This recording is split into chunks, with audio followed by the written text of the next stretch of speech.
Coffee is one of the most traded commodities on Earth, second only to oil. Clearly, we have a weakness for the black stuff. For millennia, it's been bought, sold, brewed, and even banned.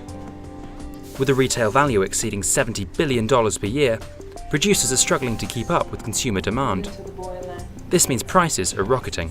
There's a great lag in reply of supply to price signals, and this creates a cyclical pattern in coffee prices. And today we are, let's say, near the top of a cycle. There's increase in consumption from producing countries like Brazil. Brazil is one of the biggest consumers of coffee in the world, as well as the bigger demand for speciality coffee. So many factors, and the price is going up. In the UK, there is now more demand for quality coffee than ever before. As part of UK Coffee Week, the recent London Coffee Festival attracted nearly 10,000 people over the course of the weekend. One highlight, smashing the world record for espressos made in 1 hour, with over 100 baristas producing 12,003 shots of espresso. We produced a book called The London Coffee Guide, which really shows the artisanal side of coffee that's really emerged over the last 2 to 3 years. In fact, it's really interesting when you look at those that are in the book. Probably 70% of those were not around only 3 to 4 years ago. Consumers are also increasingly knowledgeable about coffee, driving a trend for more specialist cafes, like Monmouth and the newly opened Proof Rock. From single origin beans to novel methods of preparation, such as the siphon, these cafes are riding high on what's been dubbed the third wave of coffee. The first wave brought us instant coffee, and the second, the ubiquitous high street chains.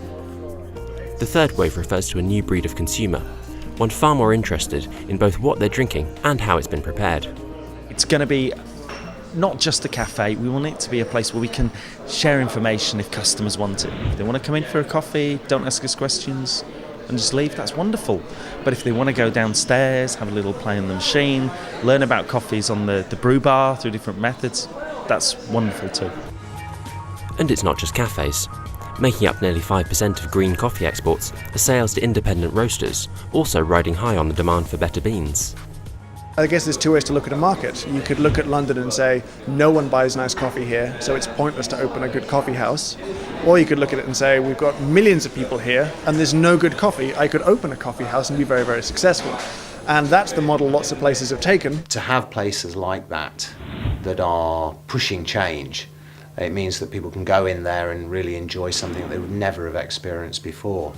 Modern consumers are more ethically aware than ever before, caring much more about provenance. Sustainability is a key factor. The idea behind Union was to bring something of the growers' lives to consumers, and importantly vice versa, so that growers who are trying to produce coffee for a value-added part of the market understand what that market needs. Like wine and chocolate, coffee tastes very different depending on its origin, the altitude, and the way in which it was grown. Roasters who work on an intimate level can wax lyrical about notes, bouquet, and aroma to match any sommelier. Yet even the high end of the boutique coffee market is surprisingly accessible, which may account for its popularity. It's the cheapest luxury item, it really is. It's astounding. To buy an average wine, £5. To buy the best of the best, 5,000. That's 1,000 times multiplier. Buy a great cup of coffee, or an okay cup of coffee, £2. To buy the best cup of coffee that exists in the world today, you'd struggle to spend a tenner. I try to focus on the product and the service, and what I've found in the past is it's just simply that. If you provide good service, good value, good quality product, customers come in. And the trend looks set to filter into the mainstream. The coffee shop industry is worth over $8 billion a year in the UK alone, with retail growing by 11% in 2010. People like Starbucks, people like Costa, adding more kind of artisanal elements to their store feel. They've even added flat white to the menu. Which is an achievement indeed for a country renowned for its love of another drink. The United Kingdom is one of the best examples of this. It used to be a tea drinking culture, and this has turned around completely in the last 20 years. And who knows what the industry could brew up in the next 20.